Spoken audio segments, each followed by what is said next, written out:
Welcome, everyone, to the Islanders Never Say Die podcast. I'm your host, TJ, and with me here, as always, is our NHL analyst and expert, the grumpy old man. They say there's no shame to his game because he's always the same. That's me.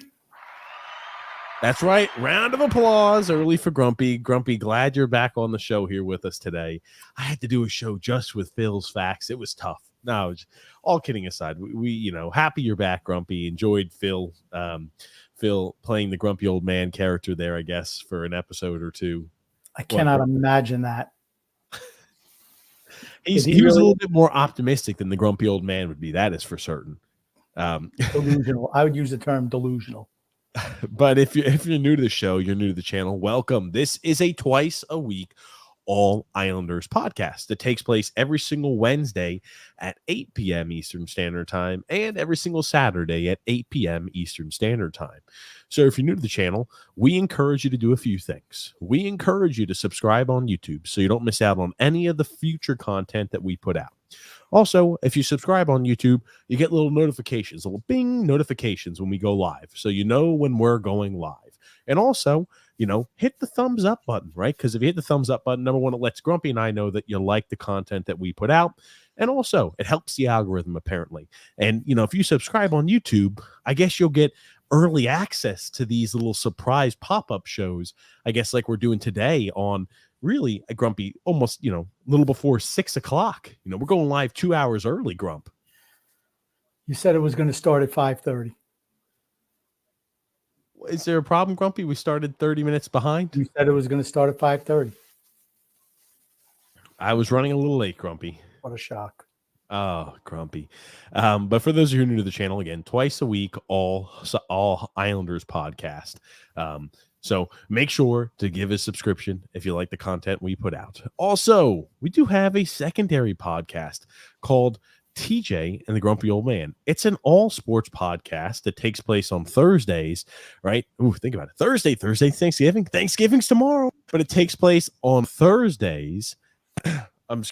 On Thursdays at 9 p.m. Eastern Standard Time and on Sundays at 8 p.m. Eastern Standard Time. So again, you definitely want to make sure you give that a check out. You want to make sure you have a chance to watch one of those. It's just an all sports podcast where myself, the Grumpy Old Man, and the magnificent Son X talk anything and everything on the show.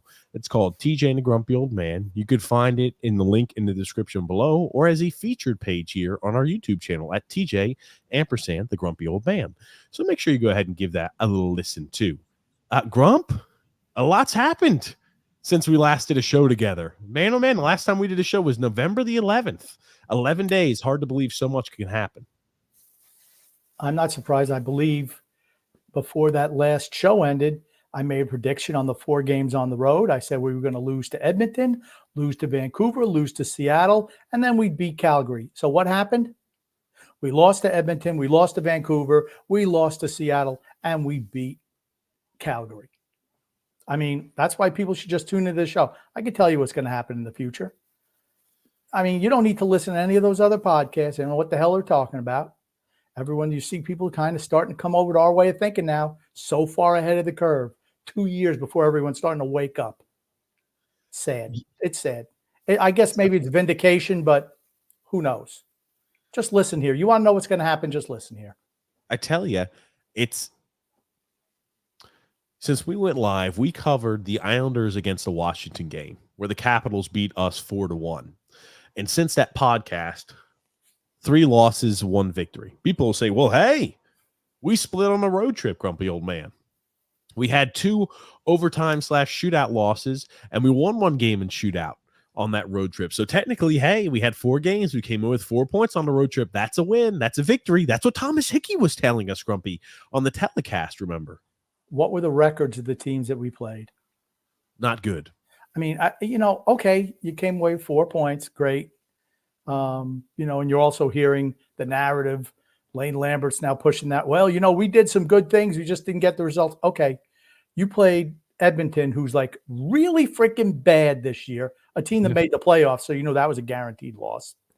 Then Vancouver, who's really playing well this year, got them to overtime, lost that game. There's a shock. Seattle, another absolutely miserable team this year, lost to them in overtime. And then Calgary, who's another abysmal team this year.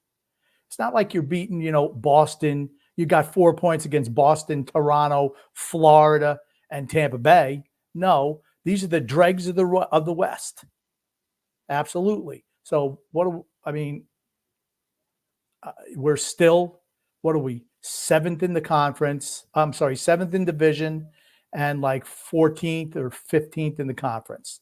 That's not good. Yeah. Things. Hard to believe that they could have gone from bad to worse after a loss to the Washington Capitals, but they did exactly that. And the item that we've been talking about all year, and I'll preface it by saying, right, I feel like I have to put big disclaimers at the beginning to make sure that you cannot misconstrue the information I'm about to lay out there. Misconstrue. Was that misconstrue, not misconstrue? Misconstrue. Thank you.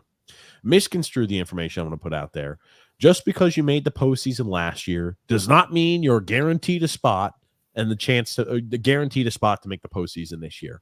That being said, through the first 20 games of our regular season this year, because the Islanders have upcoming the Flyers, the Ottawa Senators, and the Flyers. So 3 teams before we hit 20 games that also did not make the postseason last year. But against the 7 teams that we've played that made the postseason last year, the Islanders have a combined record of 0-4-3. The Islanders have played no wins. The Islanders have played 7 teams that made the postseason last year, and they have not won a single one of those 7 games. We've only beaten one team all year that's had a winning record, and that was Washington. We haven't beaten a team that's had a winning record all year, except for Washington. And everyone's saying Washington's worse than we are. Washington's in full rebuild. They suck. They're finished. We split with them. That's the only team that we've played who has a winning record this year that we beat. Now, we have a chance to rectify that. Play the Flyers 2 times in 3 games. Everyone knows how much I hate the Flyers. It'll ruin my Thanksgiving, honestly, if the Flyers beat us today. I hate the Flyers. Is that how much you hate them? It's going to ruin Thanksgiving for you. It'll ruin Thanksgiving. Oh, gosh. And they're 2 home games, right? You got a home game, day off, road game in Ottawa, home game back-to-back. Let's say they lose 3 in a row. Where are the excuses then? Oh, my gosh, we played a back-to-back. Had to travel. I don't know. I hate the Flyers. I'm telling you, the thing that I've been noticing a lot of online, and we've been laying low. Grumpy's been feeling a little better lately. Of course, now it just happens that I'm under the weather a little bit. I'm a little sick, but we wanted to get a show in before Thanksgiving. And I think this upcoming Saturday, I want Greg Prado on the show. We'll have to reach out to Greg to see if he'll be available, but we'll have Greg, I think, on the show this Saturday. But we've been laying relatively low, and the cries for the fan base to fire Lane Lambert grow louder and louder every single day. Every day. What difference does that make? We're just not good enough. All right, maybe. I just don't think it's going to make that much of a difference. The team isn't good enough. At the end of the day, team's not good enough. We haven't even played any good teams yet. Think about that. Even the teams that were in the playoffs last year are scuffling a little bit. Well, we lost to all of them and beat one of them. After this 3-game stretch here, we got a tough three-game stretch right after that. Really difficult. Well, the one thing I will say, you've been seeing every excuse in the book to say, oh, why this is coaching. The reason this is coaching. Remember, right? The Islanders have the 3rd most time in the NHL, I think, leading games. Is that correct, Grumpy? I was reading an article about that, but yeah, they're always in the lead. And then the game gets tied and they lose right at the end. Third period. And the only teams with worse 3rd period records are San Jose and some other shitty team, maybe Chicago. I don't know. Some other crap squad. We're right down there with the shit teams right now. Here's the thing. If you had a new coach, do we maybe close out a few more 3rd period games? Sure. Sure, absolutely we could. That being said, the issue is deeper seated than just the coach. And the other thing, I'll tell you this. right? Lou Lamoriello handpicked this coach. If you have such an issue with the coach, look no further than our general manager who hand selected this candidate. If you have an issue with our lackluster power play and our abysmal penalty kill this year, and our penalty kill has been abysmal, look no further than the general manager and the head of hockey operations, Lou Lamoriello. It's almost like he's the guy who determines whether people have spots on this team and what roles they play. He picked the assistants. He handpicked the coach. I don't think he wanted to go outside the organization. He just wanted somebody he could manipulate. That's what he wanted. Well, Islander fans, you get what you get. The old man has served his purpose. He needs to go. Period. I've been saying it for what, year and a half now? After Trotz got fired, I said everything else from happens out here is on Lou Lamoriello. And he's done nothing to improve the team. Nothing. He's just, if anything, he's ruined any chance of doing a retool on the fly with his, I'm sure we're going to touch on it later. There was an article in The Athletic today, yesterday, I don't know, a couple days ago. And you would think that it was written by us without the cursing and, with better prose. But that's about it. Otherwise, it's everything we've been saying for 2 years now, for 2 years. And I was about to say, Chicken's coming home to roost, Bobby Boucher. You didn't even have a chance, grumpy old man, to comment on Casey Zizikas's post-game comments about how the fans who want to boo should stay out. You weren't even there for that. So, Grumpy, I mean, there's been a lot since the last time you've been on, Grumpy. 11, think about it, 11 days. And look at how much has transpired. A lackluster road trip, continuing not to beat any teams that made the postseason last year. Players getting upset. Lane Lambert walking out of interviews since the last time you had talked, Grumpy. There's a lot that's happened since the last time you were on, Grumpy. Let me ask you this. What are your thoughts about the affairs of the Islanders currently as it stands? Well, which do you want to discuss each point individually or what? Broad of what your thoughts are, and then we can discuss. Our team is in trouble. That plain and simple. We're not going to make playoffs. Phil's going to be off Twitter. So life is good in that respect. But other than that, we're just a team that we're not that good. And nothing has really changed from the last time I was on, honestly. Everything's the same. Fans don't want Lane Lambert there. Okay. Who are you going to bring in? Another Lamoriello retread? This team needs fresh blood. It needs fresh blood top to bottom. Do you think you bring in a John Hines, or if you elevate a John McClain, do you think that's going to make this team all of a sudden instantaneously better? John McClain, he's the guy in charge of the power play. Now, power play has actually been pretty good.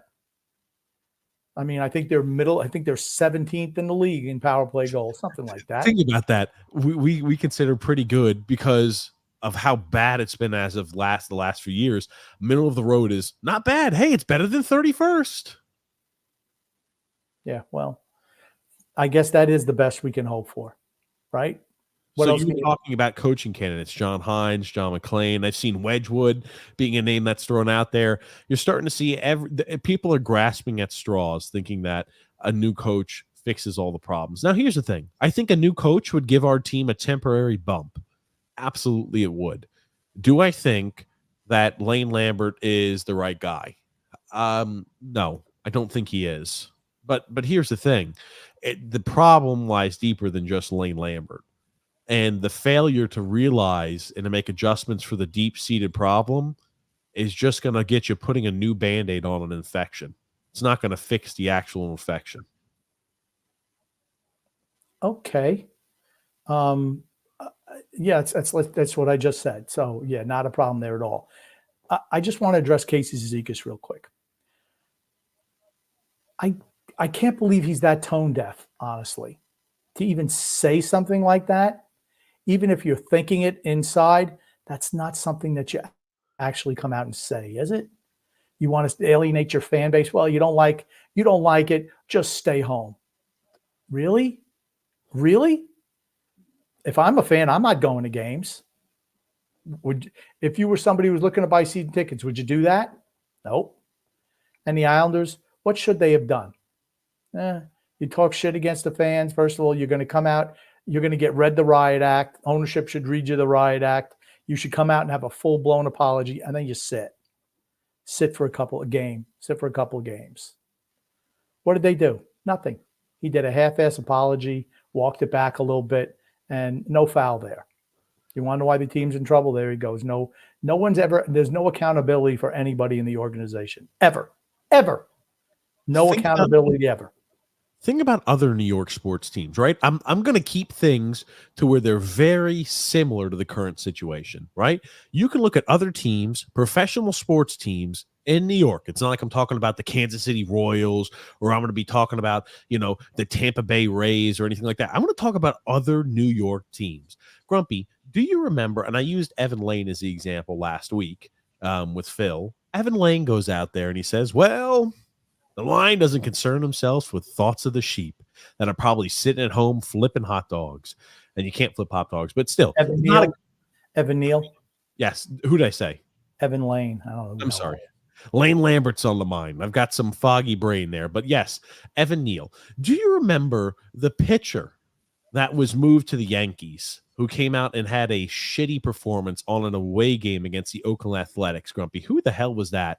And he started to make gestures at the fans that were out there in Oakland, and not in a savory and not in a satisfactory way. And he got absolutely read the right back too.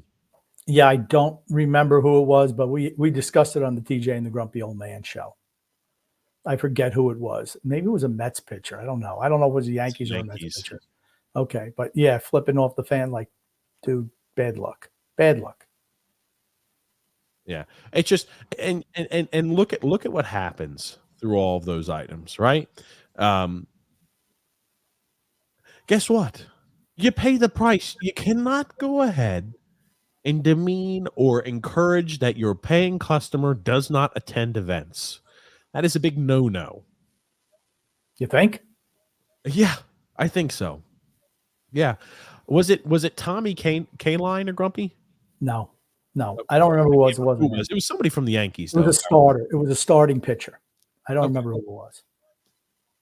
Well, it would have helped if I was better prepared and knew the actual pitcher's name. But we've had a few incidents in New York sports over the last 365 days where players have made gestures towards fans that are not in good standing. And guess what? Every single time they've got to apologize, and it's like they don't learn.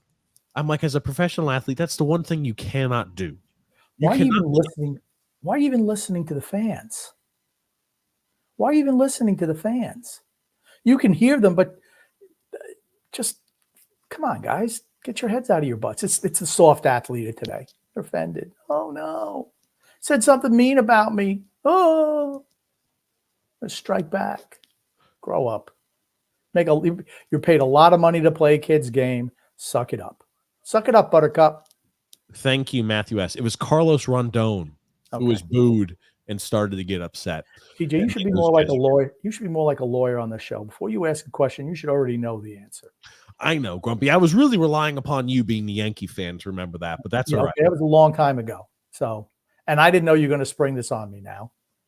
I got to keep you on your feet, Grumpy. Got to keep you on your feet, man. But yes, you can't do that. Cizikas did make a half-hearted apology. That's, that happened since the last time you were on live with us, Grumpy. And, the fans that are crying to say, fire Lane Lambert. Lane Lambert's the problem. Get rid of him. Okay. Is that really going to change the destiny of the team? Really? Do you think so? I don't think so. We're going to be what we're going to be. A team that's, 8, 9, 10, 11 in the standings. That's it. That's it. The Atlantic, that's already sorted out. Top 4 teams are going to be top 4 teams. Same top 4 they've been forever. Tampa Bay's righted the ship.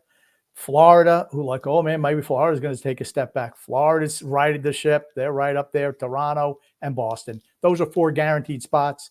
Then in the Metro Division, Carolina, Jersey, and the Rangers, guaranteed spots.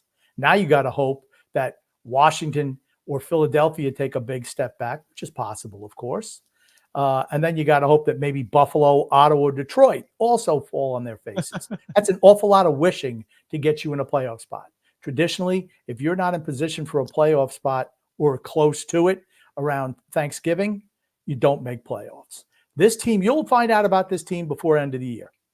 The stretch of games that we have against Metro Division teams just before New Year's is going to tell you all you need to know about this season. It'll be either, okay, we have a shot to make the playoffs, or we're done. That's what it's going to be. Yep. And, when you we're going to talk about the Athletic article that was written and recently released by, I think it was Shayna Goldman. Yep. Now, you're exactly right. It's almost like she's been listening to the podcast for years, has been a loyal listener, and just went ahead and regurgitated all the same talking points that are clear as day to see for awake and cognizant Islander fans. So, we're gonna touch on that in a second, but you wanted to talk, Grumpy, about how we'll know the destiny of this team before the year ends, right? We are at the tail end of November here. In the next in a week or so, we're going to absolutely know what this team is made of. Absolutely. You've got here the Flyers tonight. That's why we're going on a little early before the Flyers game. The Ottawa Senators, who are on, I think, a 3 or 4 game winning streak. Then the Flyers again. Can you believe the Flyers are 10-7-1? No. Hard to believe, honestly, is what it is. Hard to believe. Then you've got the Devils, Grumpy, the Hurricanes, and the Florida Panthers. Loss. Those are 3 automatic losses. Automatic. 3 automatic losses. No shot. Let me ask you this, Grumpy. Would it change your opinion to know that all 3 of those games are on the road? No, because guess what? All 3 of those teams made the playoffs last year. We're not beating a playoff team this year. I don't think we'll beat a playoff team all year. No, we're going to beat a playoff team. Yeah, eventually. We will, but it won't be one of those 3 teams. I'll tell you that much. On the road, too. What do they all do? What do they all do? What do they all do well? They really well. Skate and are aggressive on the forecheck. Okay. How's that work with our defense so far? Here's the thing. Well, let's say they go 0-3 the next 2 games. Lambert will be gone. I think that's a given, right? And then who knows? Maybe you get a little bump, coach bump for who the heck knows coming in. Could you imagine bringing in a more defensive-oriented coach? That's what John Hines is, more defensive-oriented. Okay, then, because we are like one of the bottom, 6 or 7 teams in the league scoring goals? Bottom 4, I think. Bottom 4 teams in the league scoring goals. Let's bring in a defensive coach. That's going to solve your problem. We're just a bad team. Okay, are we poorly coached? Yeah, probably. Can we score goals? Nope. Now we don't play defense well. And Sorokin's he's been just okay this year. And what did I say at the beginning? What did I say at the beginning of the year? For us to make the playoffs, Sorokin has to be like a Conn Smythe Trophy candidate. Or Vezina Trophy candidate. I'm sorry.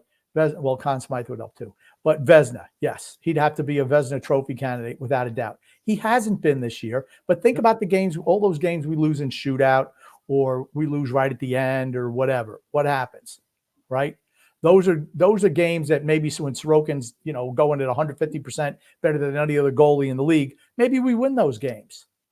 That was the caveat. Our team is not good enough to win that if we don't have like superior Vezina type goaltending in net where we're going to be competitive with good teams. Just not the case. Yep. We talked about it. If our goaltending took even the slightest step backward, guess what? We're not a team that makes the postseason. And we've had people on this offseason that said, no, we're going to score so many more goals that even if Sorokin takes a little bit of a step back, we're still going to be fine. It's just not the case. Now, the one thing we've always said about goalies, and we will continue to say about goalies have up and down seasons. They just do. You can't expect your goalie to say every single year, if I'm a guy who's got a career 930 save percentage or an upper 920 save percentage, that every single year I'm consistent in that same range. You're going to have some years that are better than others. You're going to have some years where you play really well. You're going to have some years where you struggle a bit. That just kind of comes with the territory of being a goalie. And guess what? Has Sorokin been spectacular this season? No, he hasn't. I think Some games he's been spectacular. We still lost. But he's not been the same guy. I think he's played well enough for us to win games. He's not the reason we're losing games, is right. More the point I want to make. Agreed. We're not winning games because of him, because he's not played that outstanding, but we're sure as hell not losing games because of him. True. True. If you're one of the fans who thinks that we're losing games because of Sorokin, take a glance and watch some of the other teams play in the NHL and look at how many weak goals that these goalies consistently let in. It's not like, oh man, he let a weak one in today or 2 weak ones in today. That's usually what happens for bad goalies. When is the last time we haven't given up 30, 35 shots in a game? That's what we've been talking about too. We're hemorrhaging shot attempts. We are conceding easy areas for the offense to cross over the blue line, and we're allowing them to keep possession in their zone as we play that collapsing style defense, and we hope and pray that we're able to block shots and that they don't get any high danger chances. And in reality, just hasn't worked this year. It's the reason why the teams are averaging, I think teams are averaging 34 shots on average against on us every night. Yeah, it's like that's not a recipe for winning games, right? Let's be honest. Just isn't. I mean, I don't know what else to say. I don't want to sound like a Debbie Downer, but it kind of is what it is. Now, did you put up the schedule so we could look at it till the end of the year? Really quickly, I want to pull up here the shots against that we've got currently, where we rank in the NHL. Give me 1 second here, Grumpy. Sure. I mean, it looks like TJ's got his cat with him again. It's clawing me up there. Okay. Can't help you there. Yeah, no, not much I can do. Yeah, like I said, I was mentioning, we'll find out before the end of the year. We have a stretch right towards, New Year's where we play Washington a couple of times, Pittsburgh a couple of times. Pittsburgh's another team that has righted the ship, right? And you look at it's like, oh man, Pittsburgh's going to suck. They won't be able to stop shot. Well, Pittsburgh, Tristan Jarry, like I said, seems to play well against every team except the Islanders. And he's okay, I guess, in the regular season, but he was terrible early on, but he's kind of been much better down the stretch. And you're seeing Pittsburgh now in that mix for a playoff spot too. So it's even worse than we thought. And it's not 34. I guess I haven't looked at the number in a while. It's now 35 on average shots against. We give up. The only team that surrenders more shots against every night is the San Jose Sharks. Worst team in the league. Yikes. When you start to look at the teams that are in this area, the Sharks, the Islanders, the Canadians, the Blackhawks, the Ducks, the Blue Jackets, my God, the bottom 5 are awful. I guess you can even extend it to the bottom 6, including the Blue Jackets. Some of the worst teams in the league. Yep. And that's what we've been playing like. We're surrendering shot after shot after shot after shot. But getting back to the schedule that you talk about, this game against the Flyers tonight is huge. Absolutely huge. Now, Grumpy and I think we've talked about this off air, but if we haven't, we'll talk about it here now. I can't imagine Lane Lambert having a long leash. I can't. If he continues to struggle, I feel like he's gone. It'll be through the weekend. It'll be through the weekend. He loses these next 3 games, he's gone. I firmly believe that. He's got 3 more games. I think they have to win 2 of the 3. Yeah. I don't think they come away with 3 loser points. I think they have to have minimum 2 wins, 1 loss for him to keep his job. Yep. So we played the Flyers twice, who have played well under Tortorella. Yeah, at least he's a taskmaster. What did Tortorella do last year? Flyers were terrible. I love that, but all the veterans, see you later. Ba-boom, blow them out of there. All young guys on the team this year, they're going to buy in. He's got a short shelf life, but so far he's done. I mean, Flyer fans are kind of happy with where the team is right now compared to where they've been in the past. Is this sustainable? I have no idea. Probably not. I don't think much of the Flyers. But it is what it is right now. Right now, they're in contention for a playoff spot. And then you got the Senators. Senators starting to play better. Had so many injuries. We beat them earlier in the year. They were missing their top 3 defensemen. And we managed to beat them 3-2. They are much better now than they were then. You're seeing them start to round into form. So, let's see. Maybe is there some type of hangover for them? Coming back from being in Sweden playing last week. I don't know. They did win all 3 Sweden games, I believe. Maybe this is a team that's kind of righted itself.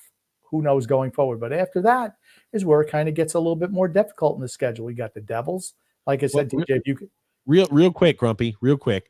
I do want to talk about here the Flyers, why they played so well. Carter Hart has been Carter Hart that people thought he could be before many bad years in a row. Carter Hart's played extremely well. for the Flyers so far this season. So, like, again, right, I don't think the Flyers are playing fantastic hockey. I think they're playing okay hockey, but they've had really good goaltending. Really good goaltending has the way to cover up a lot of your team's flaws. The Islanders, for many years in a row, have had really great goaltending, and it's covered a lot of our flaws. This year, our goaltending has not been as good. So a lot of those flaws are more and more prevalent and visible. It's that simple. You still can't convince me the Flyers are a good team.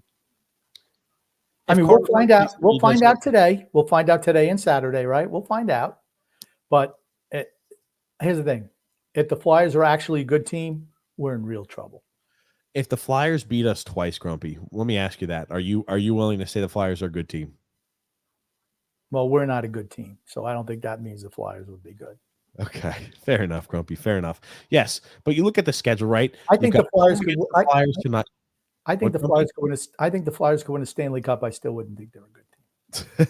The Flyers at home tonight, the Ottawa Senators on the road there on Friday, and then the Flyers at home. Then we got 3 road games: Tuesday, Thursday, and Saturday. So one day apart each one of those games.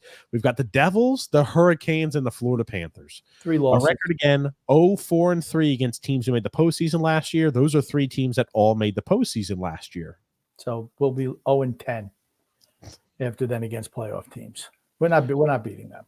You've got the Sharks and the Columbus Blue Jackets. Those have to be must-win games. Absolutely. Automatic wins. Must-win games at this point of the season. And then you start getting to a tougher portion of the schedule here, Grumpy. You've got the Kings. That's a loss. Home. That's a loss. Kings are good. Kings are good. They managed to. What did they do? They won a Stanley Cup. They gutted everything. They started over, and they're back. Think about that. Won 2 Stanley Cups, and they said, you know what? We can't keep these guys. They moved everybody off. They kept a couple of core pieces: Kopitar, Doughty. They quick for a while. Dustin Brown. That's it. Everybody else gone. Everybody else gone. And it wasn't an immediate departure of those players. They did a chunk, waited a year. Did a chunk, waited a year. And that's what the rebuild looks like. A chunk, wait some time. A chunk, wait some time. They didn't re-sign veterans to long-term extensions. They said, you know what? This iteration of this team is done. We're moving on. And yep, they sucked for a couple of years, but you know what? Now they're back. And that's the cycle of sports. That's just what it is. That's the cycle. Absolutely there, Grumpy. Then when we go back there, you got the Kings, then the Toronto Maple Leafs. That's a loss. And then you've got the Ducks and the Bruins. Ducks, much improved this year. Still, come on, got to beat the Ducks, right? Got to beat the Ducks. We have quite a few home games within a short time period, if you think about it, really. Like I said, you'll know everything by New Year's Day. Think about this really quickly. Tough teams: Kings at home, Maple Leafs at home, Ducks at home, Bruins at home, away against the Canadiens, the Edmonton Oilers at home, the Capitals at home, the Hurricanes at home. No. I'm sorry, those 2 away. I apologize. And then you've got here replay. Yeah, I'm sorry. I jumped ahead of myself a little bit. But yes, then you've got the Canadiens and the Oilers. Should beat the Canadiens, right? Even though it's on the road, should beat the Canadiens. Canadiens are the worst team in the Atlantic, I'm thinking right now. Yeah. Should beat the Canadiens, yes. The Oilers. That's a tough division. Oilers look like they're kind of rounding the bend a little bit. That's a game still. That's a game we should win. Oilers are bad. Yeah, they beat us, but they're a bad team. Okay, let's give us a win there. Capitals? Okay, I say they beat us in Washington. Hurricanes? That's a loss. Penguins at home? I say we win that game. Okay. Capitals. The Capitals. I think we beat the Capitals. Then I think we lose on the 30th. Then I think we lose to the Penguins. So I mean, add up those numbers. You're a team that's going to be maybe 500, maybe. You go through a stretch really quickly in late December where you play the Capitals, the Hurricanes, the Penguins, the Capitals, the Penguins. All of those teams, right? As much as you want to say, hey, was that? Those were all 4-point games, right? Yeah, absolutely. big, huge games. As much as people want to say, oh, the Penguins have no chance of making the postseason. Penguins have a better record than the Islanders right now. Oh, Capitals have no chance. Capitals have a better record than the Islanders right now. So it's like those teams are going to be fighting for a playoff spot. Same thing with the Hurricanes. They're all going to be fighting for a playoff spot. So those are going to be 4 games against really formidable opponents. If you come away with a losing record in those 4 games, dead to rights. Finished. We have to win more of those games and lose. Has this team showed you that they're capable of winning all those games? Haven't showed me anything. Heaven forbid, their teams with winning records. We only beat one of those all year. Think about that. 1 out of 17. 1 game out of 17 have we beaten a team with a winning record.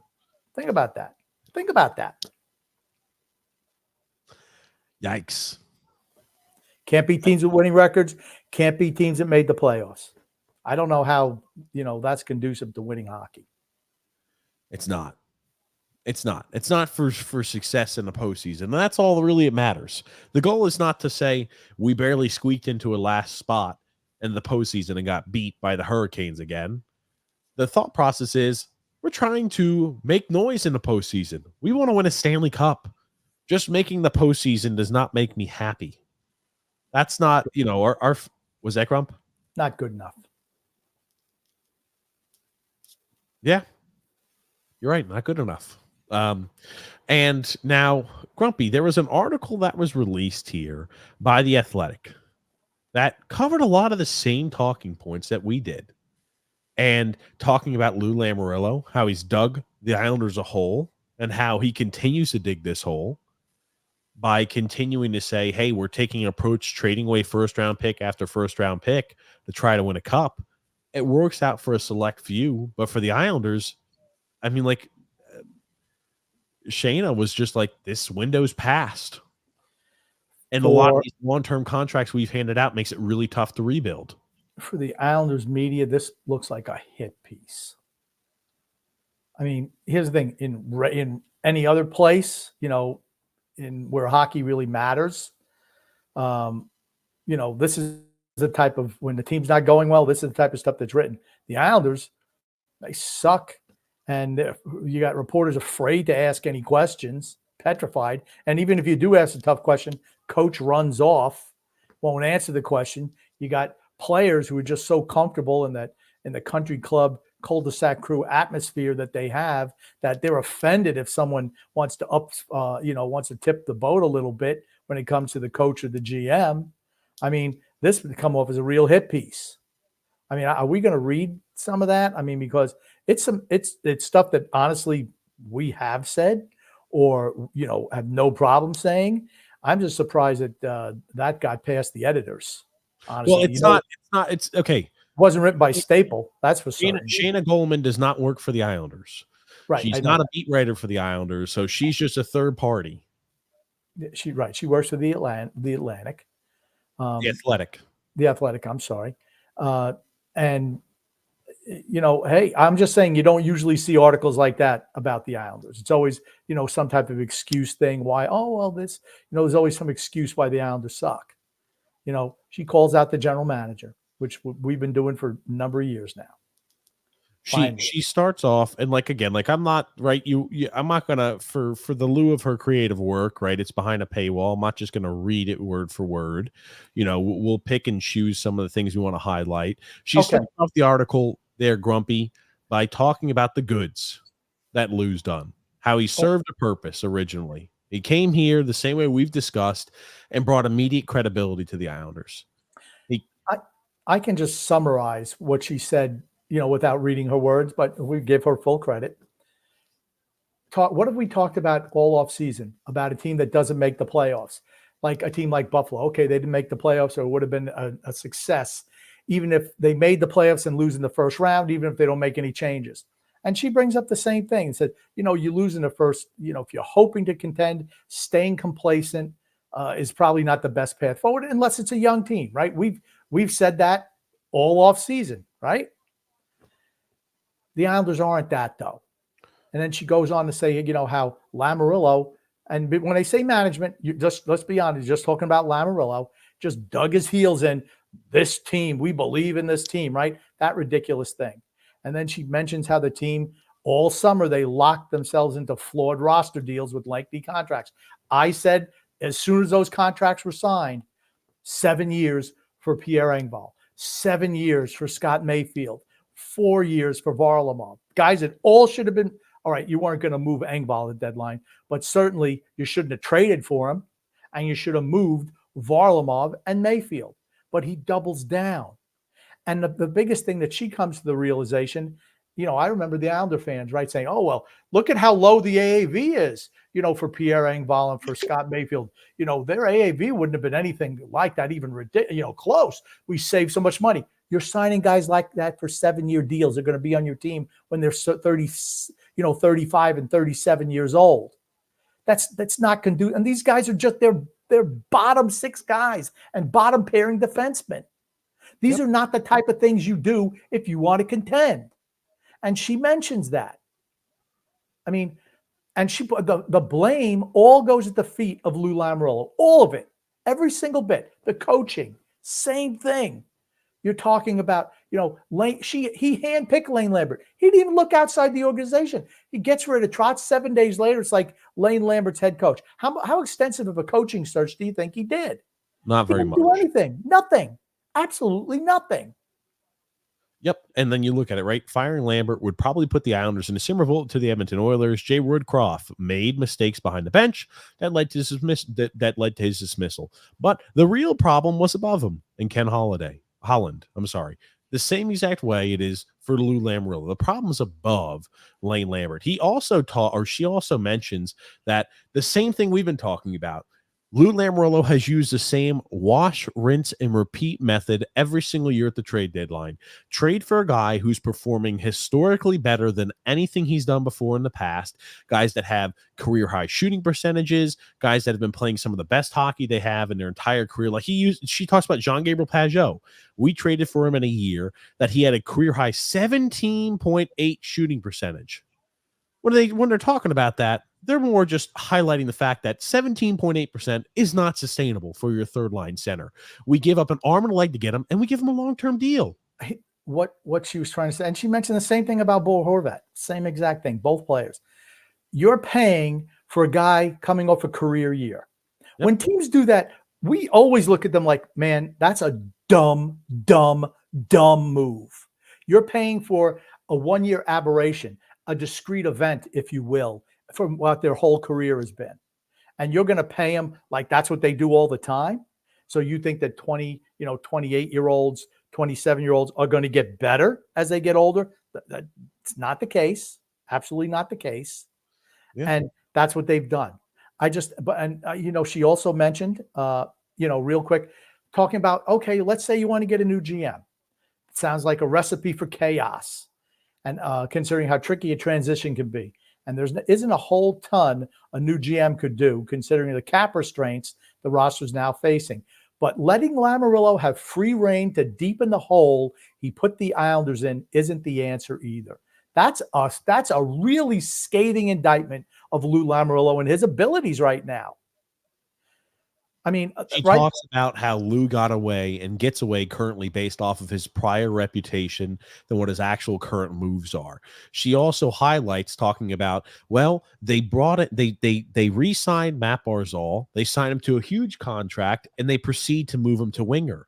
They pay him like a first-line center, but proceed to move him to the wing, and they're paying him the same amount or comparable money to Mikko Rantanen, Nikita Kucherov, Matt Tkachuk, and Mark Stone. And I love Matt Barzal. He's not in the same area as those players. He's just not that good. And what we've said in the past is Lamoriello brought in, he brought stability and legitimacy to the Islanders franchise. That's great. It doesn't mean he should have a contract till he dies. He's not a pope. Just move him out. Sorry. She also makes another, I consider a real rip job on him, saying in the NHL, reputation often overshadows actual ability. That's been the case for Lamoriello, especially heading into his Islanders tenure. His time in Toronto and those later years in Jersey fans know, were far from sterling, but he was essentially given the keys to running the team by being both named both the president and GM, and the Islanders have paid the price since. Yikes. Yikes. One more thing that I think is worth mentioning. She also hits on the same thing we've had a problem with. Every single player who signs, whether they're originally from outside the organization or inside the organization, they all get a modified no trade clause or a full no trade clause, depending on their contract and who the player is. Every single one of these players has trade control. And it's like, that's just not, you don't see that handed out to every single Tom, Dick, and Harry that signs a contract with the team. And we're just handing it to every single player. Like, hey, it's just the right you get to be an Islander. You get a 16-team no trade clause. Or hey, if within the first 4 years of your 7-year deal, you get a full no trade clause for the first 4 years, and the last 3, we'll give you a modified no trade clause to help you out.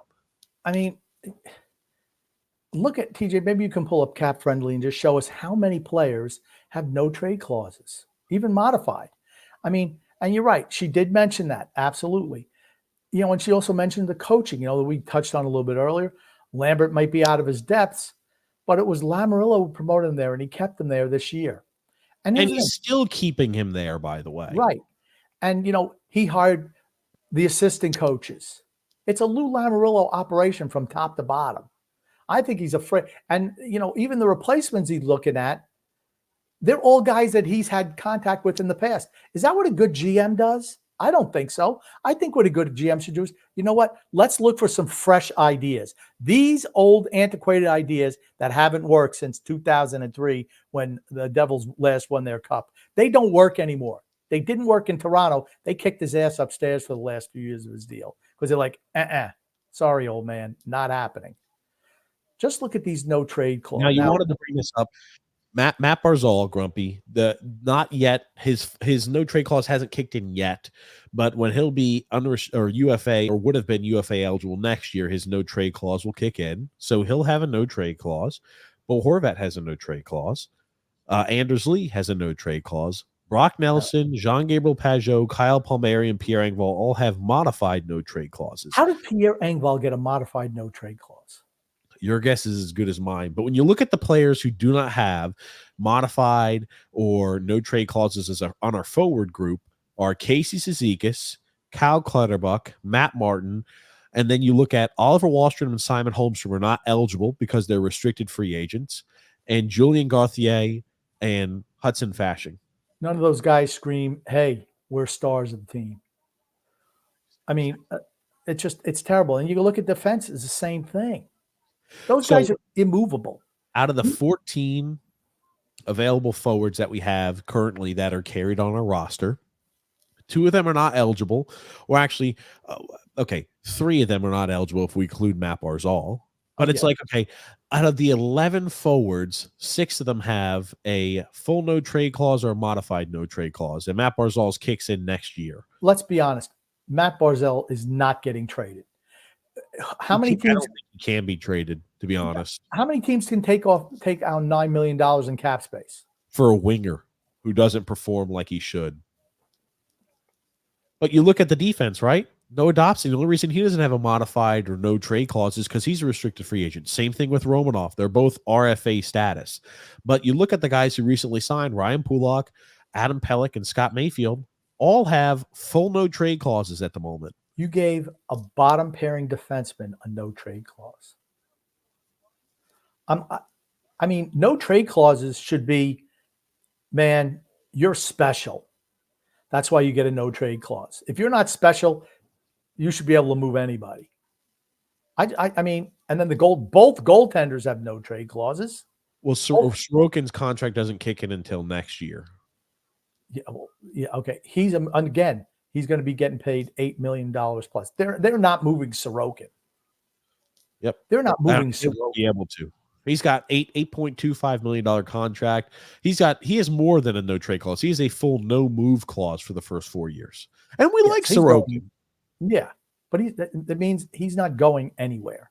But the reason we're highlighting this, and the reason that Shayna did as well, is because it speaks to, if a new GM comes in, what type of flexibility and what type of ability they actually have to improve the team.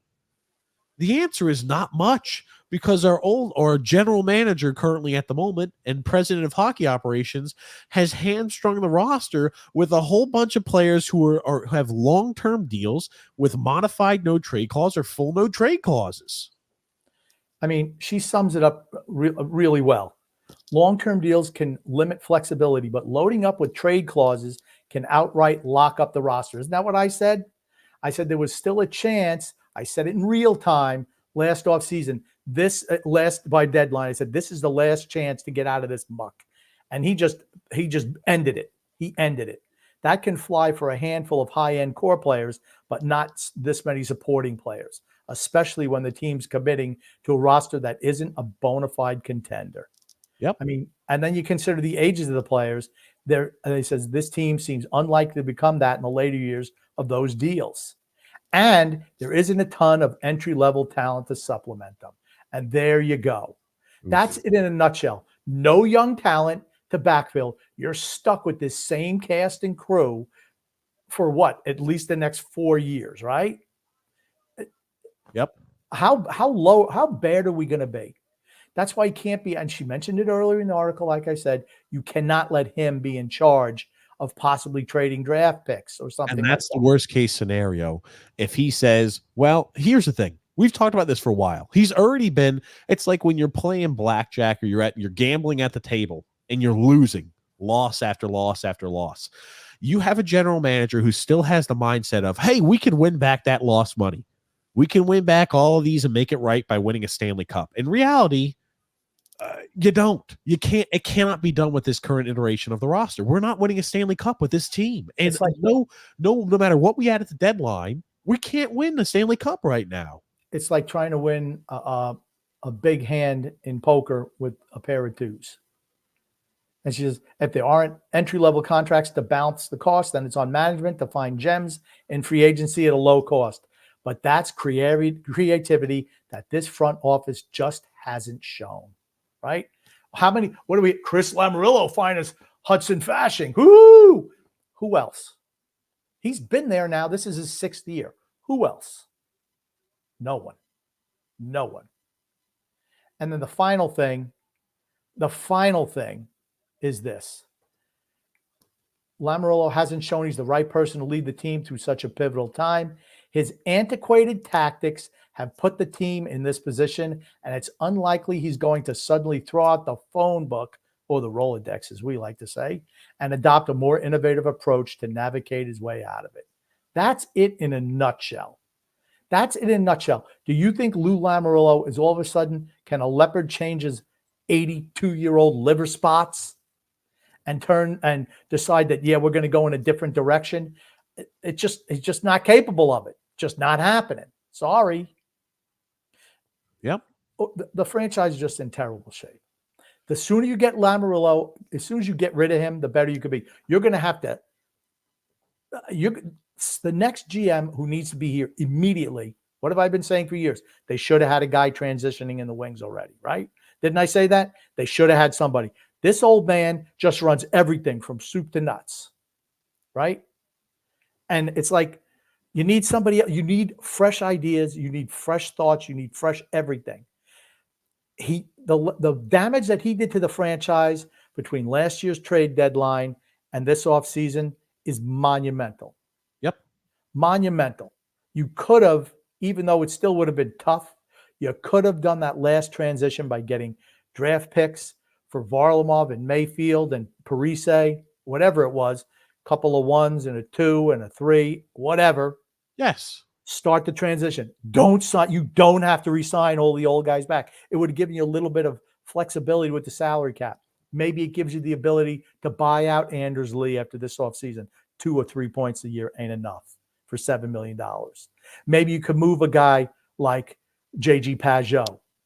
Hey, send him to a team he wants to, Montreal, Ottawa, wherever. I don't care. He's a guy who should be moved. Brock Nelson is a guy who should be moved. Would Brock Nelson be amenable to a move even with the modified no trade clause? I think he would if you trade him to a contender. Maybe you recoup something, but it's like you're stuck. And the whole organization is in a malaise. It's the country club, once again, the cul-de-sac crew and their country club atmosphere. That's just what it is. It's not changing until you get rid of the GM. And there's real accountability. Real accountability. Even a new coach. Is he going to look out and get a hot prospect? No. He's going to go to some retread that he's known for 30, 40 years, and that'll be the guy who'll coach the team. Yep. And the one thing I'll say here too is this, right? You talked about Anders Lee there for a second.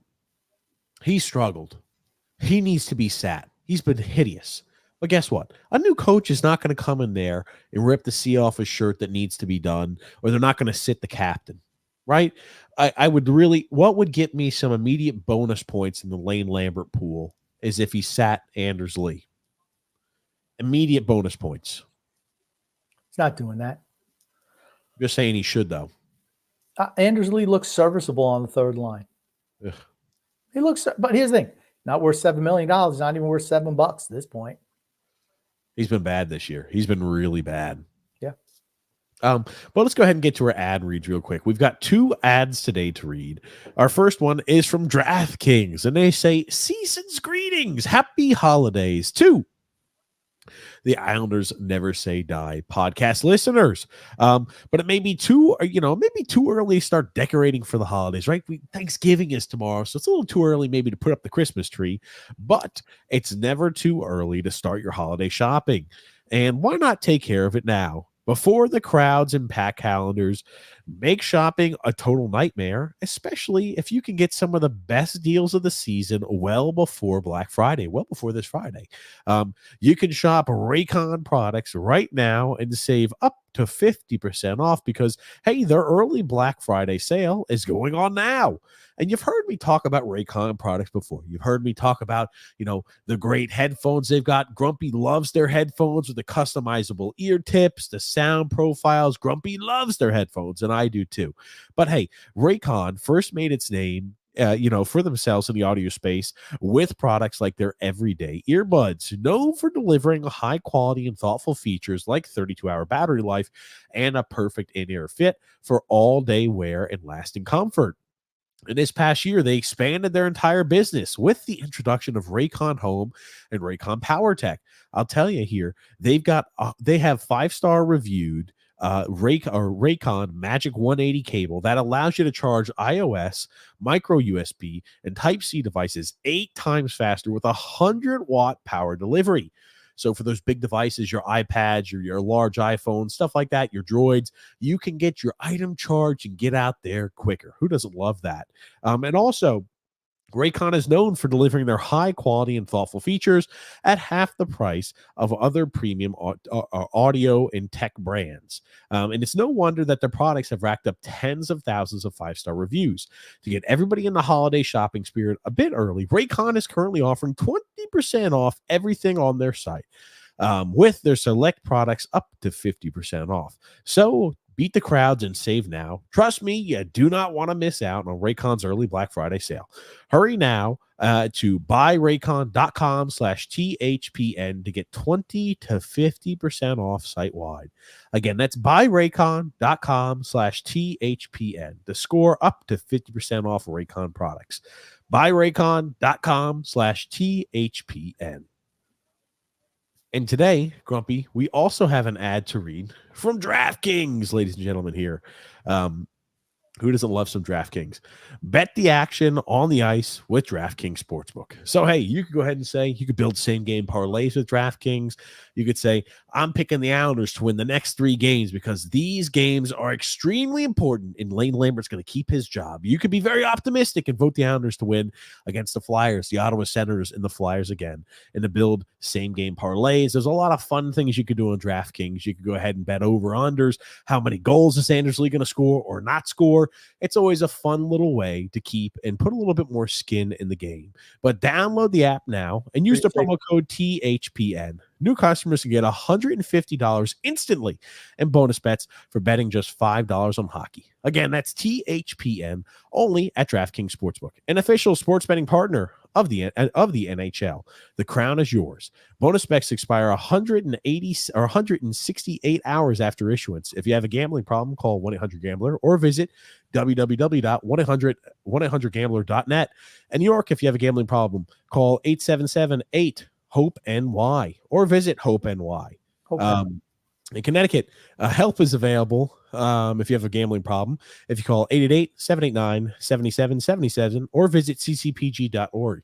Please play responsibly on behalf of the Boot Hill Casino and Resort.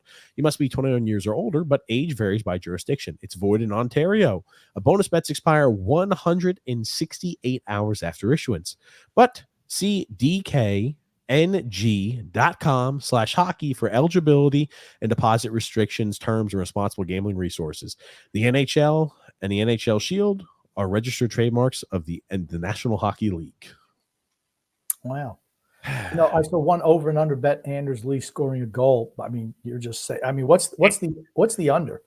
Andy Francis adds that to his same game parlay every single game that Anders Lee is going to register a point, and he's been coming out like a freaking maniac recently on these bets. He just every single time. Andy, you remember Andy, right, Grumpy? Wait, he bet that he's going to get a point. No, he bets that he bets the under. Oh, every single time. He adds that to the same game parlay. He does like a whole bunch of these big game parlays where he puts a low dollar amount in and gets these huge wins. Andy's really good at it, Grumpy. Really damn good. Anders Lee, 17 games, 3 points, -7. That's pretty good. Yikes. That's your captain. Oliver Wahlstrom, 2 points in 11 games. He's leading by example, Grumpy. Our boy, Anders Lee. Even Simon Holmes, that useless piece of trash. 4 points in 16 games. Doug Savario, Grumpy. That's 20 points a game. What's his name, TJ? Doug Saravo. Saravo. Doug S, Grumpy. Does that make you happy, you son of a gun? Doug S. I mean, how you messed that one up. Here's the thing, though. New York fans, particularly Yankees fans, can't accept teams losing. They think they're privileged to win every year. I understand why players feel the way they do, part one. Well, here's the thing, Doug. The reason they get paid accordingly. It's not like the Tampa Bay Rays where, okay, you become good and we just let you go because we're too cheap to pay and keep anybody. Because I did read this earlier. As a Rays fan from New Jersey, we build the team the right way with young prospects and trade our top guys while Lou rebuilds with old guys. Hence why he tried rebuilding Jersey with Cam, Chloe, and who was that? Havlat? I don't remember. Yeah, but here's the thing. Just to touch back on Tampa Bay. Tampa Bay is not perfect because what's Tampa Bay won? Nothing. Absolutely nothing. He's also got one more comment there.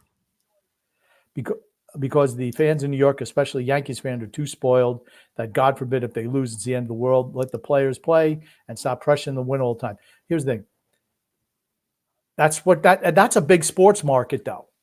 All right, Tampa Bay, small sports market. Fans don't even go to the games. Even they had the lowest attendance. They made the playoffs this year. They had the lowest recorded attendance for a playoff game ever. Fans down there don't care. So you can do that. In New York, Boston, Chicago, certain areas of the country, where sports is a big deal. The fan bases are rabid. They've been there forever. It's different. It just is. Sorry. Here's the thing. I've got no problem with fans booing players. You're spending your hard-earned money to watch a product. These adults, these men, are playing a child's game, getting paid multiple millions of dollars to do so. If you're unhappy, okay, I guess I can boo. I hate the comparison analogy they use. How would you like it if somebody went to your job and started booing you? Well, if I was doing a really poor job, you know who's going to boo me? My boss. Okay, so we have people who boo us there too. And your boss, right, because you're an athlete, they're not going to say, motherfucking Tom Brady, get your ass down there and throw the fucking football better. Baker Mayfield, you freaking missed the read here. Boo. They're not doing that. All these guys who are star athletes, it's more of a friend, buddy relationship they're in now. But we do have people that keep us accountable. It's called our bosses. And you know what? The bosses the players are the paying public. So that's all I've got to say about that. Here you go. Tim J, grumpy old man. Won't change the thing, but maybe might get players thinking, get a coach who will bench some players. I don't see it. Who are you going to replace him with? Okay. Nick C, grumpy old man, says, if you guys get a general manager, get to be the general manager for the rest of the season, what's the first move that is an absolute must for you?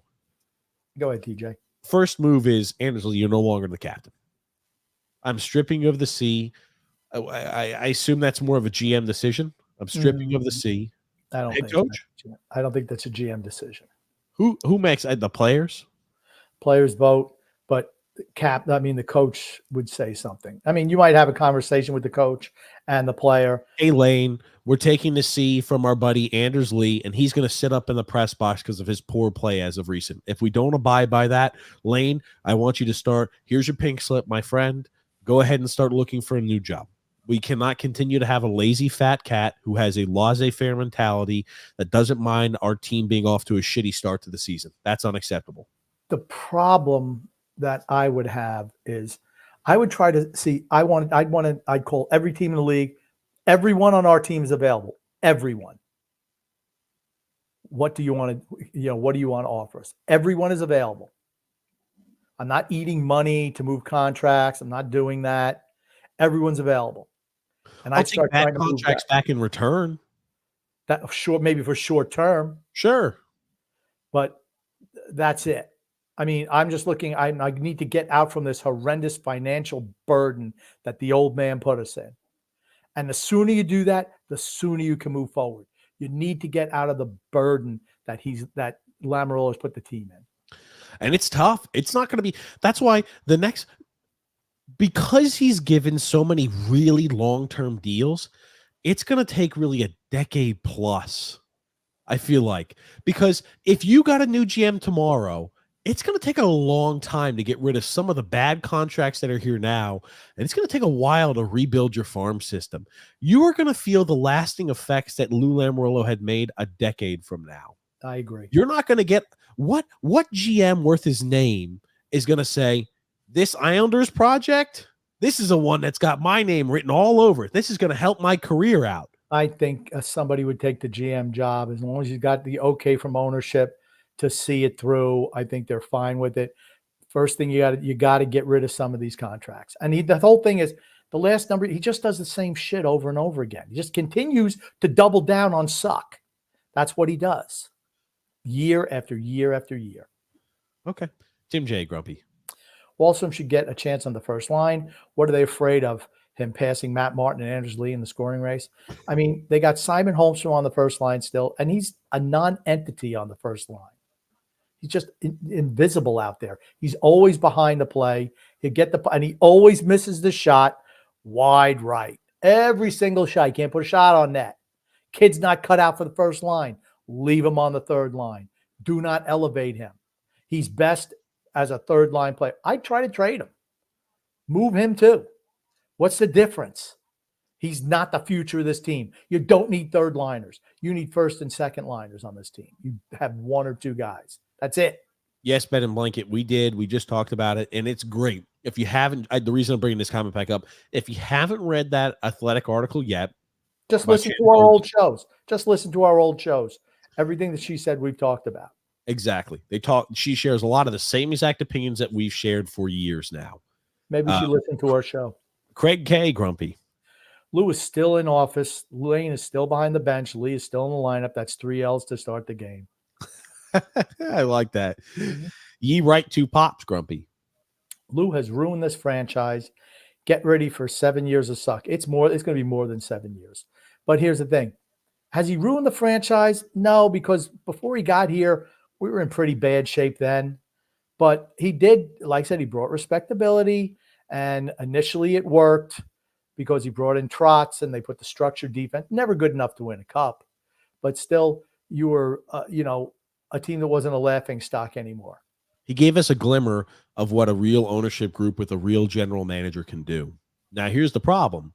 Just like we've said, he served his purpose. We've left him here for too long, and we're continuing to leave him here for too long. So now he's starting to do more harm than good. That's right. It would be like leaving Tortorella in Philadelphia, even though the team starts losing. Well, we're just going to leave him as the coach. No, at some point you just got to say enough's enough, move on. Ownership's got to they have to take the decision making out of his hands. You cannot let him trade another first round draft pick. Cannot do it. Just can't do it. I hate to be the bearer of bad news. If we're in the middle of no man's land, get ready. We're trading away another first round pick this year. Just have that feeling. Joseph C. Grumpy. Glad to see you're feeling better, grumpy old man.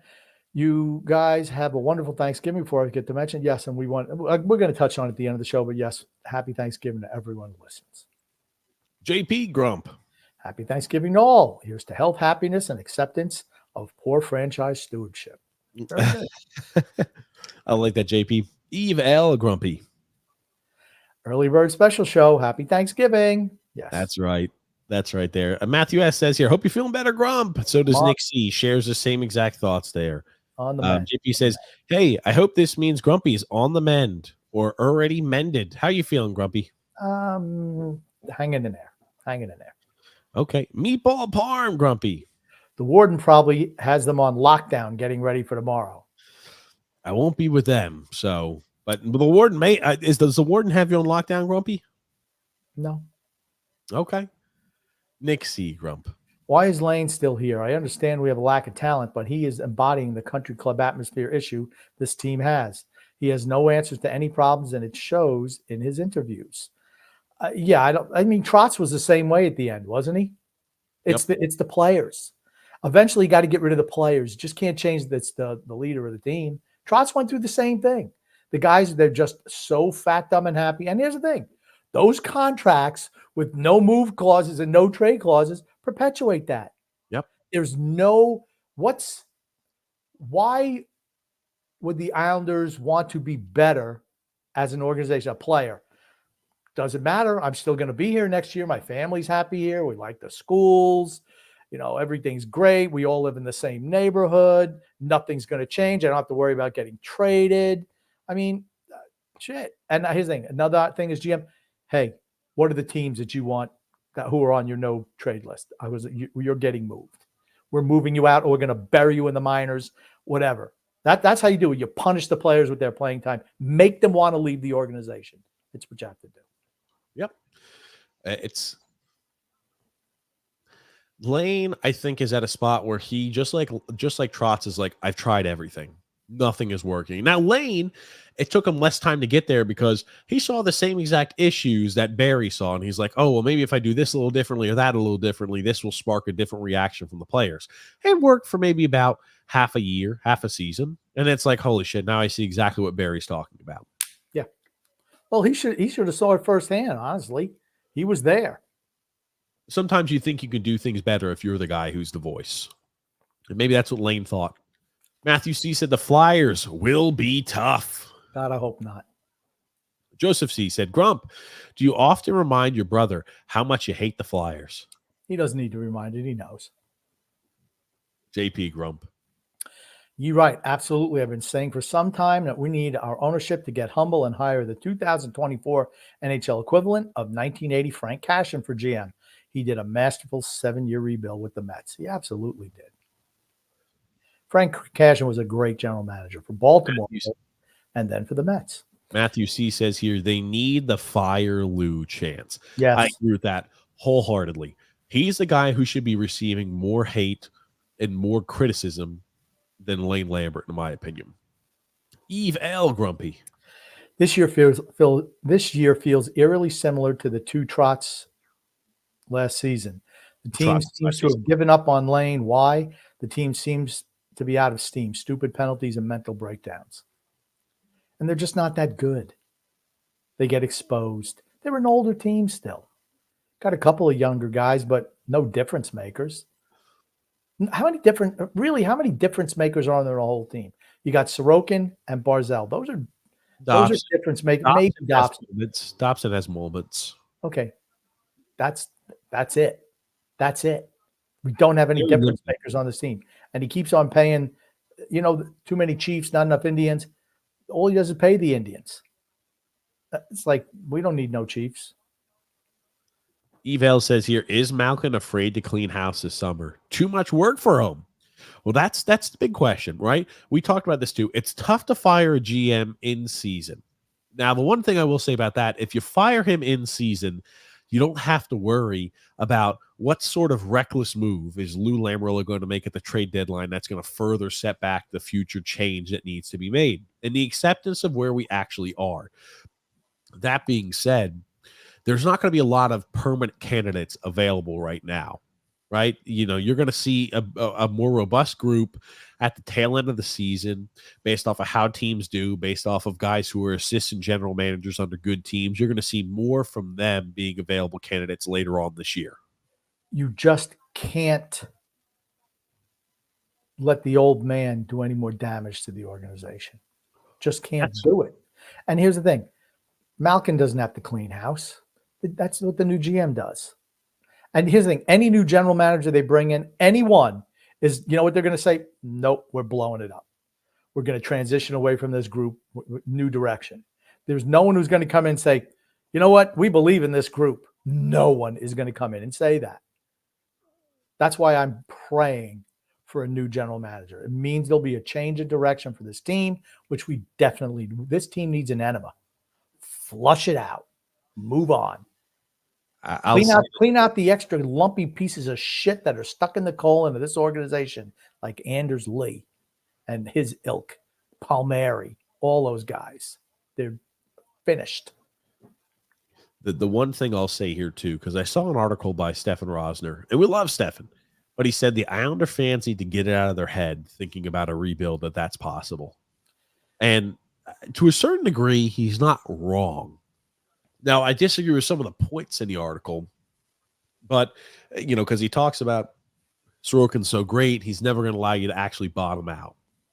Again, look at the Florida Panthers, the many years they had Roberto Luongo, Hall of Fame goalie. They still found a way to bottom out. If you're a bad team, you find a way to bottom out. That simple. That also being said, the big long-term contracts that Lou Lamoriello gave make it extremely hard to do an immediate rebuild. This restructuring, it is going to be an organizational restructuring that is going to take years. It's not like one where you just go, you push the little stick down, Grumpy, and the dynamite blows up. This is going to be a many-year rebuild. You know what else? You know what else Stefan should have said in that article? Islander fans, don't think this team is ever making the playoffs. That's just not happening because we're not making playoffs. Not going to make playoffs. We're on the downward spiral. I don't care. If you make playoffs, what does it that matter? is the bare requirement that you make the postseason. Half the teams in this league make the postseason, Grumpy. So, making the postseason is bare minimum. That's just considered being an average team. Average. Matthew C. said, I'm interested in general manager candidates. Well, it's going to be tough to find GM candidates at this point of the season. You're going to have to really wait till the end to find a permanent solution. I'd love Bill Guerin to come to the Islanders. Oh, why the hell would he do that? I've just said I would like for him to come to the Islanders. I mean, let me tell you something. He already fixed the problem in Minnesota, and it took him there. Why the hell is he going to say, let me take on another problem here with the Islanders and not reap the benefits of all the work I put in for Minnesota? That's not going to happen. Maybe he'll get paid more than he was in Minnesota. Good luck. I mean, they're not great this year, but you don't want to know what? They have young core coming up. They still have those two monster deals that they're eating in Suter and Parise. Still eating those contracts. Imagine when they have like an extra $16, $17 million to spend. Well, I think it's more like 7 or 8 million, but not that much. It's not 7 or 8 million. It's absolutely. Okay, I'll pull it up for you. Andrew L. Grumpy. Our power play is 9th in the league, if you can believe that one. Well, let's see what happens when we play good teams, because we haven't played many good teams this year either. We played a lot of home games against a lot of bad teams. And like I said, the results have not been good. Yeah, not good. So from both the from both of the buyouts there, from Parise and Suter, they're on here for a little bit long. Yeah, you're right. It's holy shit. It's $7.3 million a year this year and next year. Starting in 2025-26, it goes down to $800,000. Yeah, for each guy, right? Yes. Yeah, so it's like $15 million. Yeah, like 14 and change. Holy shit. Yeah. I mean, how many Wow. years they've been doing that now? A few. They've got 2 years left, this year and next year. I mean, If shit. I'm Bill Guerin, I've done all the work. I'm not going to leave yet. Why couldn't we do that with Anders Lee and whoever? It would be a lot shorter amount of time and less money. Anders Lee's got to go. I mean, all right, is he the be all end all the problems for Islanders? No, but at some point in time, I mean, but we knew that as soon as that contract was signed, just like the Engvall and Mayfield contracts are going to be bad too. Varlamov, bad. 35-year-old goaltender to a backup to a 4-year extension with a no trade clause. What's wrong with you? You're wondering why we can't do that, because our team opposition is a lot different than theirs. They've got young guys like Marco Rossi. They've got young guys like Kirill Kaprizov. They've got young guys like Matt Boldy that are legitimate contributors. We don't have anybody. Hey, is Matthew Maggio coming up, guys? Matthew Maggio. How about William DeFore? Nope. We don't have any young talent. Not at the same level as other teams. Anyway, Mark R. Grumpy. The damn D and lack thereof is why we're losing games. Putrid PK. Sad. It's true. It's true. Go ahead. Andy asked this question, and I think I want to ask it to you too, Grumpy. He asked Stefan, and I'll give you his answer. But he asked, what are the Islanders doing well right now? And Stefan said, well, we get out to early leads. That's what we're doing well right now. But if I asked you, Grumpy, what are the Islanders doing well right now? What would you say and consider that we're doing well right now? Disguising empty fans as empty seats in the arena. I can't think of anything. I just don't think we're a very good team. I just don't. I don't know what we're doing well. We're an average to below average team. That's what we are.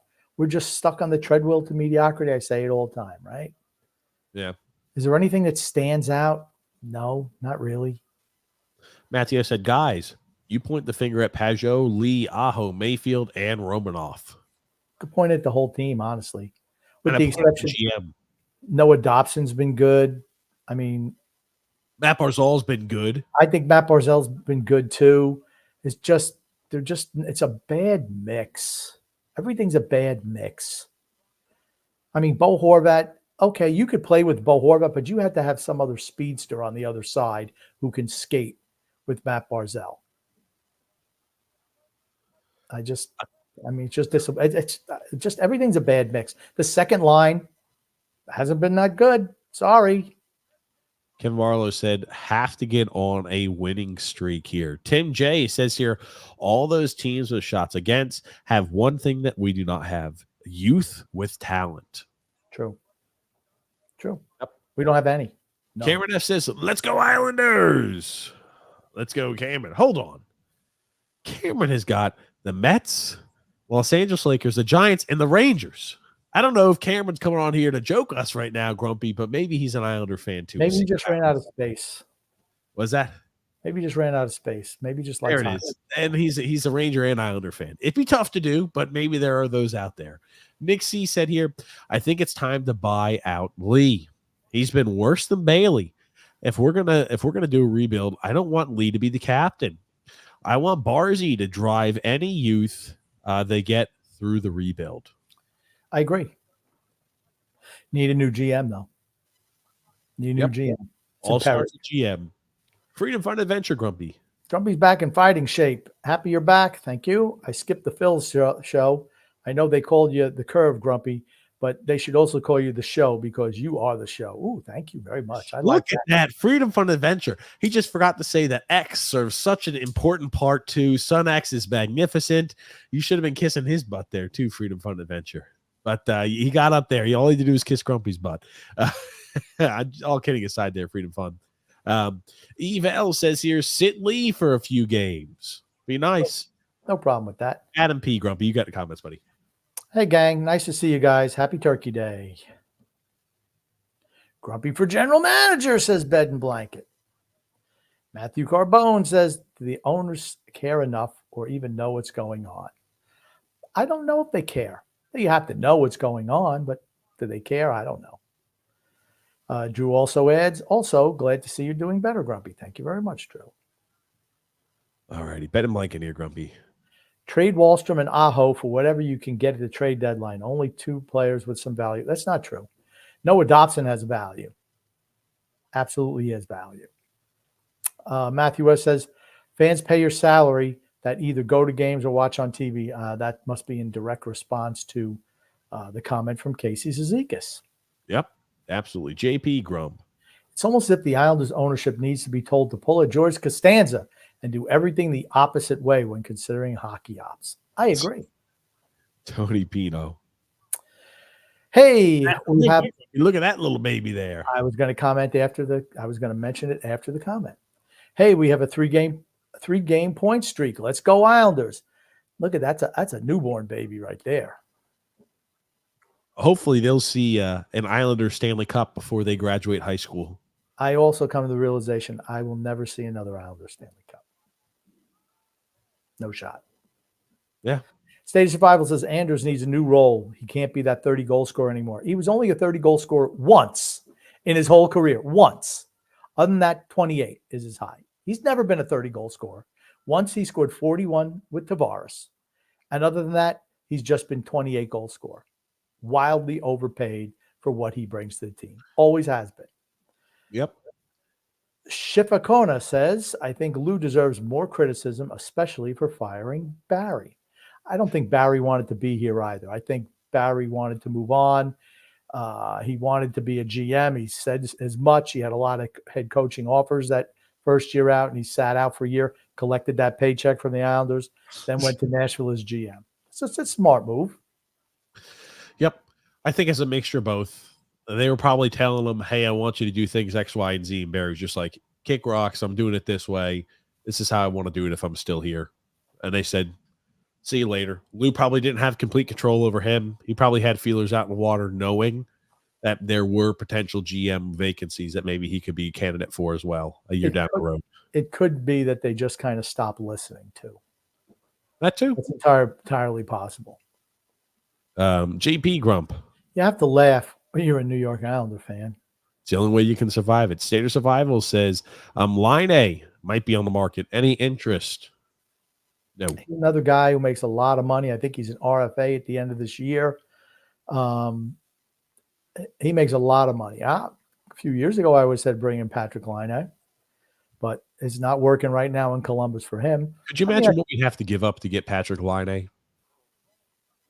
I don't know, but like I said, I don't know if he's an RFA or a UFA, but I mean, he's, I remember he was fantastic when he was in Winnipeg, and he's not been the same guy since he's been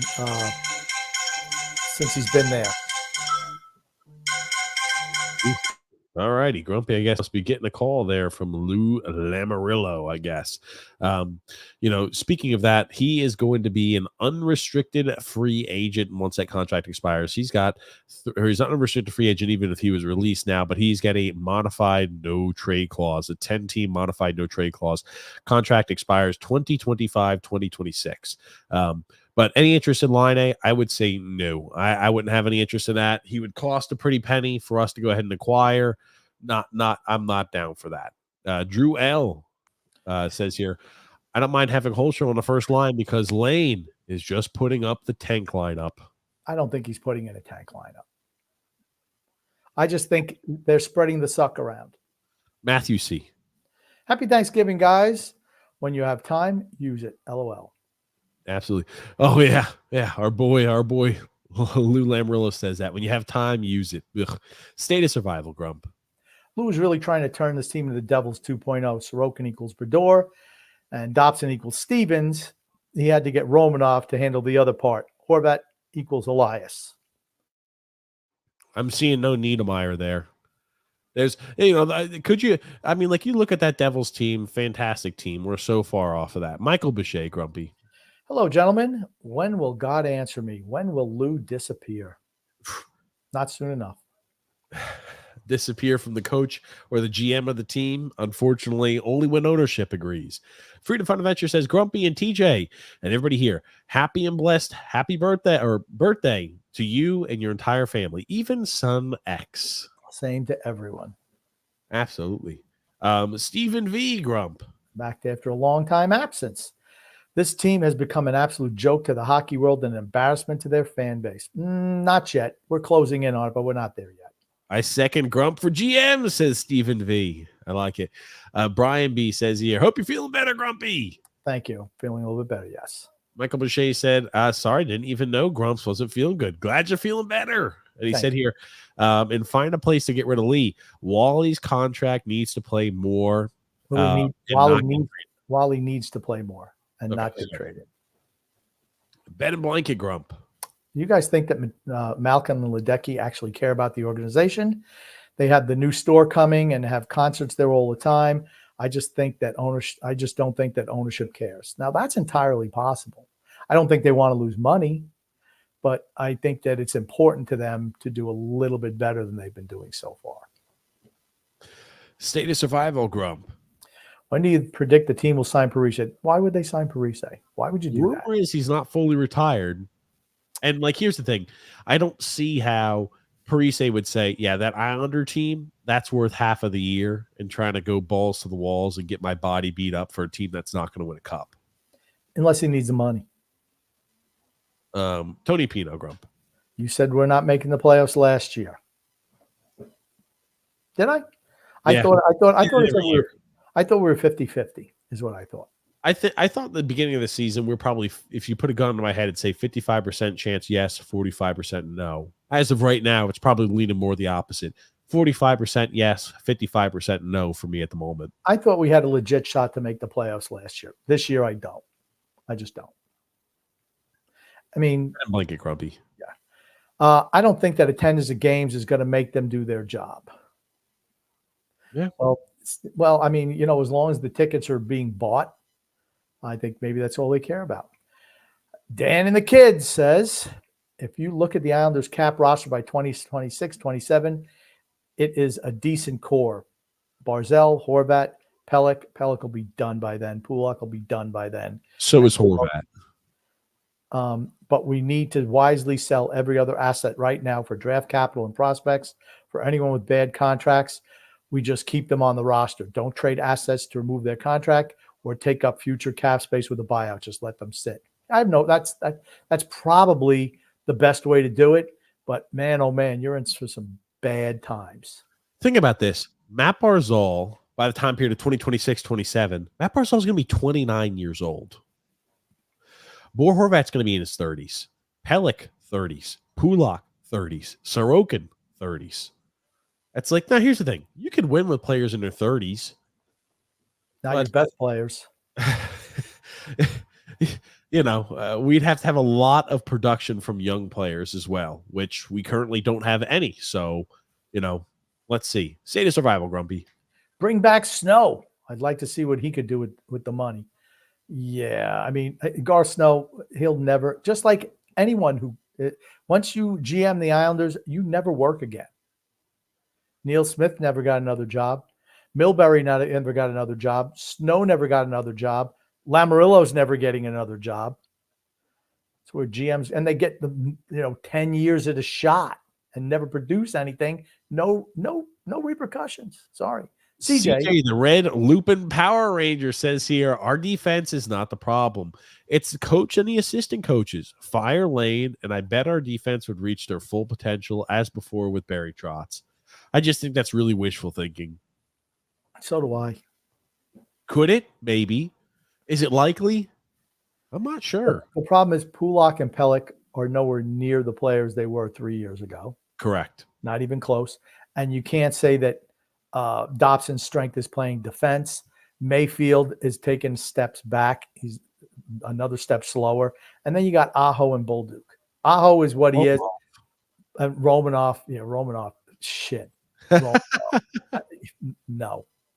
Romanoff could never, Barry Trotz would have benched him. He never would have played under Barry Trotz because he just can't play positionally sound. Just can't do it. Not who he is. Absolutely, Grumpy. Freedom Fun Adventure, Grump. Lou doesn't deserve his job.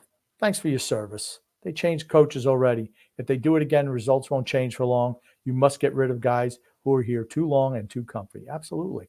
Got to break up the country club. Freedom Fun Adventure, Grump. Grumpy, at what age did you set the goal to become the grumpy old man? Was there a grumpy old man you admired? No. And I just did it when we started this show so many years ago. I said, yeah, I just want to give myself a name. And TJ thought it was a terrible idea. I did. That was one thing that Grumpy was definitely right on. He's like, I want to be called the grumpy old man. I said, what a dumb name. This is why. And it lives on. Grumpy made the right decision, and I did not. It is what it is. Every decision I make is the right one. Drew has a little bit more of a drastic response as to what we should do to Lou Lamoriello. Send Lou to Guantanamo Bay.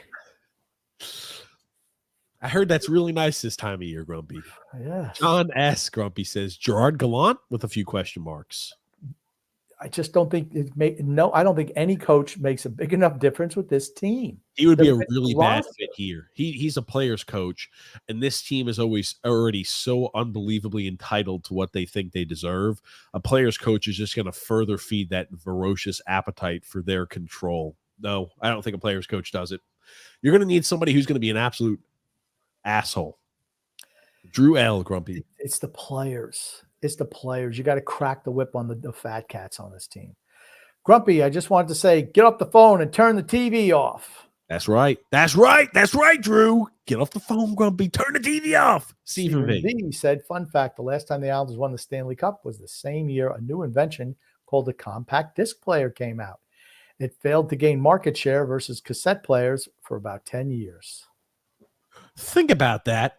The last time the Islanders won a Stanley Cup, if you wanted to listen to music, you had the compact CD player, the disc player, Rob.